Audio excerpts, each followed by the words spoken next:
In the wake of airstrikes by US and UK fighter jets against Houthi rebels in Yemen, there are fears that the Middle East may be about to erupt in a region-wide conflict.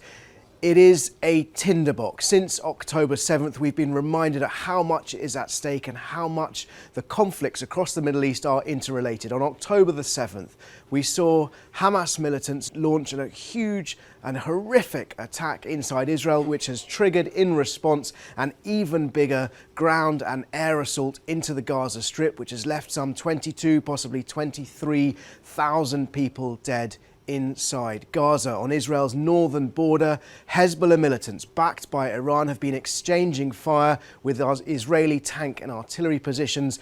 So far, fears that a second front, a full-blown second offensive has not materialised, but nonetheless that remains a deep concern, and those concerns inflamed when Israel killed senior Hamas leader in a Beirut suburb controlled by Hezbollah. Of course, across the region, in Syria and Iraq, there remains the threat from the Islamic State terrorists, ISIS.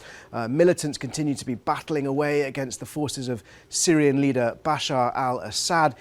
In Iran itself, we've seen a devastating double explosion, believed to be a double suicide attack that hit a commemoration in Kerman to commemorate the 4th anniversary of the death of Hassan Soleimani, a legendary inside Iran, a legendary general who commanded the Quds Force, which was the sort of covert overseas branch of Iran's Revolutionary Guard. It hasn't been the spark so far that's led to wider conflict. What we've seen instead in recent days, the focus has been in the Red Sea, where another proxy of Iran, this time the Houthi militants, a Zaidi sect of Shia Islam who've been fighting for many, many years a civil war inside Yemen. The Houthi militants have been attacking shipping in the Red Sea. So their conflict, which largely for many years has been contained to Yemen and its proxies, that's Saudi Arabia and Iran, that conflict spilling out into a major international shipping lane with attacks against vessels. We've seen the Houthis storming commercial and seizing control of commercial vessels. In their most spectacular attack, they used a helicopter to take control of a cargo ship.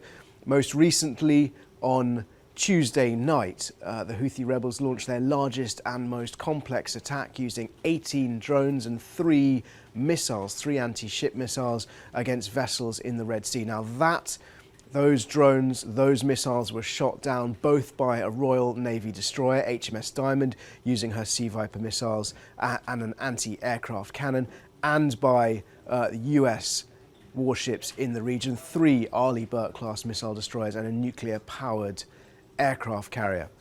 All of these conflicts interlinked. So with the strikes late on Thursday night and Friday morning against Houthi targets inland, there are fears that any escalation could spiral. The Houthis have vowed to respond to these attacks. There is a concern that if they respond, this becomes a sort of self-perpetuating escalation. The Houthis attack shipping, or indeed attack the US or Royal Navy, again, they're forced to hit back.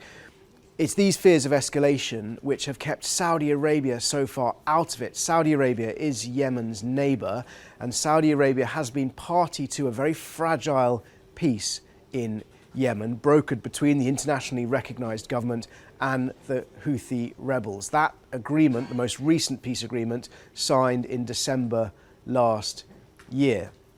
So far, the conflict has not spiralled, and one perhaps encouraging sign has been that an Iranian civilian vessel, but nonetheless an Iranian-flagged vessel that was in the Red Sea, which intelligence sources believed was being used as a spy ship by Iran in order to give the Houthis intelligence on where to attack merchant vessels. That ship left the Red Sea on Thursday morning, hours before the UK and the US launched these attacks. That appears to be a possible de-escalation by Iran, a sign perhaps that they were stepping back from this conflict because they could see what was happening. They could see that a red line had been crossed. They could see that the Houthis had failed to heed the warnings from both the United States, the United Kingdom, and indeed many international allies calling for a halt on these attacks on shipping. When that red line was crossed, it felt like the United Kingdom and the United States and their allies that were involved had no choice but to take some action.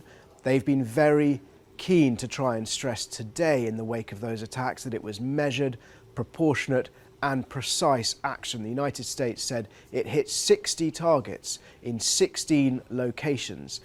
That has sparked protest in Yemen, but interestingly, the Houthis said that the death toll from that vast number of attacks, or a large number of attacks, I should say, left 6 people dead and 5 injured, a relatively small death toll, providing opportunity for all involved at this time, perhaps to step back, to take stock. Nonetheless, the fear remains that things go in the opposite direction.